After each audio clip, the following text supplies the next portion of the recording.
Hi மக்களே. எனக்கு ஒரு பிப்ரவரி வெக்கேஷன் போயிட்டு வந்தேன் மக்களே. ஊருக்கு இந்தியாவுக்கு போயிட்டு வந்தேன்.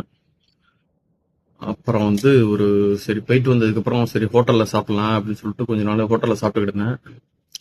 அது என்ன ஆச்சுன்னா அல்சரில் விட்டுருச்சு. ஏற்கனவே எனக்கு அல்சர் ஒரு 2 டைம்ஸ் ஃபேஸ் பண்ணியிருக்கேன்.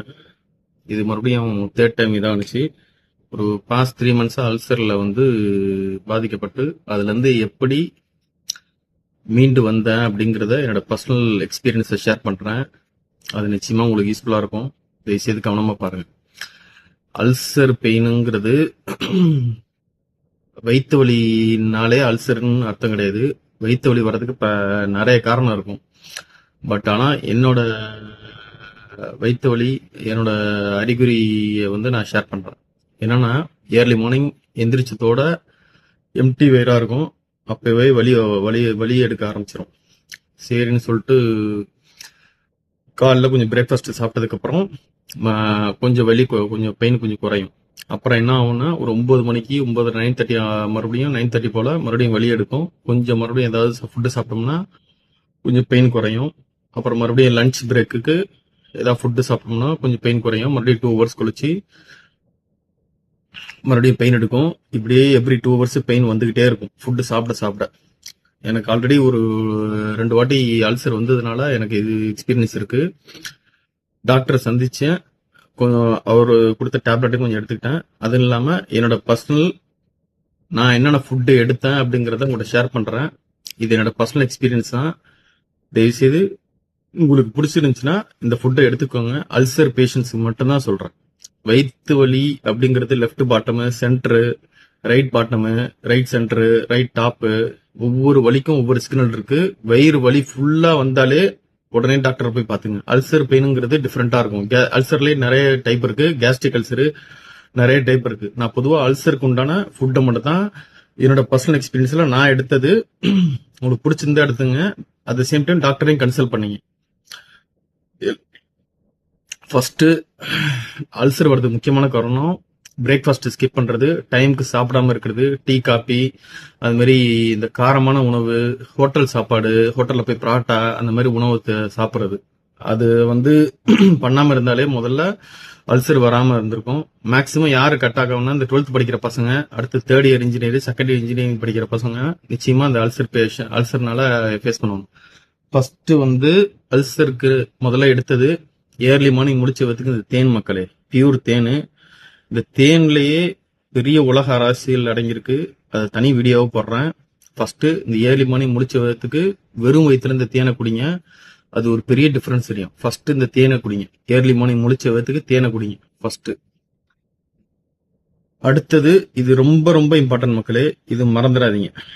இது என்ன செய்யணும்னா லெபானு, சவுதியில விற்கிற லெபானு இங்க ஊர்ல இந்தியாவில விற்காது. இது நீங்க என்ன பண்ணணும், தயிர் உரைய வச்ச தயிரை மோர் மாரி பண்ணாம லைட்டா தண்ணியை ஊத்தி கொஞ்சம் அப்படியே கன்சிஸ்டன்சியா இருக்கிற மாதிரி இதை லெபான் மாரி பண்ணீங்க. பண்ணிட்டு அதுல உப்பு இல்லைக்கிட்டி ஸ்வீட் சுகர் வேணாலும் போட்டுக்கிட்டு மோரை எப்பெல்லாம் பெயின் வருதோ இந்த லெபானை எடுத்து குடிக்கிற மாதிரி அந்த மோரை ஊர்ல தயிரை எடுத்து சாப்பிட்டீங்கன்னா ஆல்மோஸ்ட் எரியிற நெருப்புல எப்படி தண்ணி அள்ளி ஊத்துனா எப்படி அமைதியாகுமோ அது மாரி உங்க வயிறும் கொஞ்சம் குளிர்ச்சி ஆகும். 2வது. 3rd இந்த இருக்கு பாருங்க, பச்சை பயிறு, முளைக்கட்டின பச்சை பயிறு.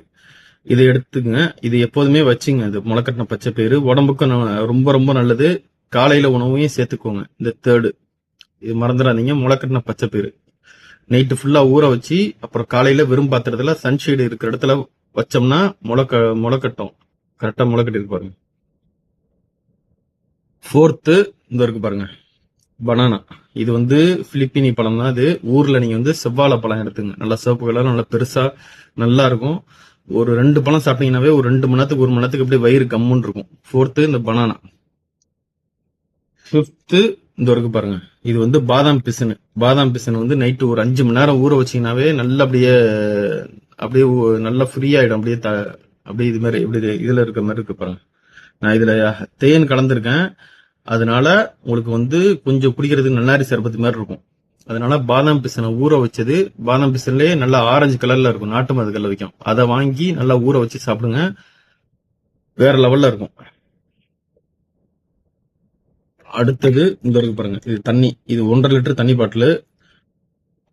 முடிஞ்ச லெவலுக்கு தண்ணியை அதிகமா குடிங்க. 1.5 லிட்டர் தண்ணி பாட்டில கிட்டத்தட்ட ஆல்மோஸ்ட் ஒரு நாளைக்கு 3 லிட்டர் தண்ணி குடிங்க. தண்ணி வெயிரை எம்டியா விடாதீங்க. ஒரு நாளைக்கு 3 லிட்டர் தண்ணியை குடிச்சிங்கனாவே உங்களுக்கு வந்து பாடி வந்து டீஹைட்ரேட் ஆகாம கொஞ்சம் எனர்ஜெட்டிக்கா இருக்கும். பாடி டீஹைட்ரேட் ஆயிடுச்சுன்னா வெயிர் வலி வந்துடும். எம்டியா விட்டீங்கன்னா வெயிர் வலி வந்துடும். அது ரொம்ப கொடுமையா இருக்கும் கேட்கறதுக்கு. எவ்ரி 2 hours பெயின் வந்துகிட்டே இருந்து மறுபடியும் ஃபுட்டை சாப்பிட ரொம்ப பெயினா இருக்கும். அதனால நான் சொன்ன இந்த லபானு, முளைக்கட்டின பச்சை பயிறு, இந்த வாழைப்பழம், ஹனி, அப்புறம் பாதாம் பிசினு, last but not least black seed oil. இது எல்லாத்தையும் எடுத்துக்கோங்க. அது இல்லாம டாக்டரையும் கன்சல்ட் பண்ணீங்க. நிச்சயமா டாக்டர் கன்சல்ட் பண்ணிட்டு மருந்து மாத்திரை எடுத்தா மட்டும் பத்தாது. உங்களோட ஃபுட் ஹேபிட்டே மாத்தினா மட்டும்தான் அல்சருங்கிற அந்த அல்சர் நோய் அவ்வளவு சீக்கிரத்துல போகாது. மேக்சிமம் இந்த ஃபுட் ஹேபிட்டை மாத்தினா மட்டும் தான் போகும். மேக்சிமம் 21 days இதை ஃபாலோ பண்ணாலே கன்சிஸ்டன்சியா இந்த 21 days பிரேக்ஃபாஸ்ட் ஸ்கிப் பண்ணாம எல்லாத்தையும் ப்ராப்பரா பண்ணா இந்த அல்சர் வந்து போயிடும். அதனால முடிஞ்ச அளவுக்கு கரெக்டா ஃபுட் விஷயத்திலையும் ஏர்லி மார்னிங் பிரேக்ஃபாஸ்ட் ஸ்கிப் பண்ணாம இருங்க. அல்சர் வராம பாத்துக்கோங்க. Take care. வீடியோ பிடிச்சிருந்தா லைக் பண்ணுங்க, ஷேர் பண்ணுங்க, சப்ஸ்கிரைப் பண்ணுங்க. Take care.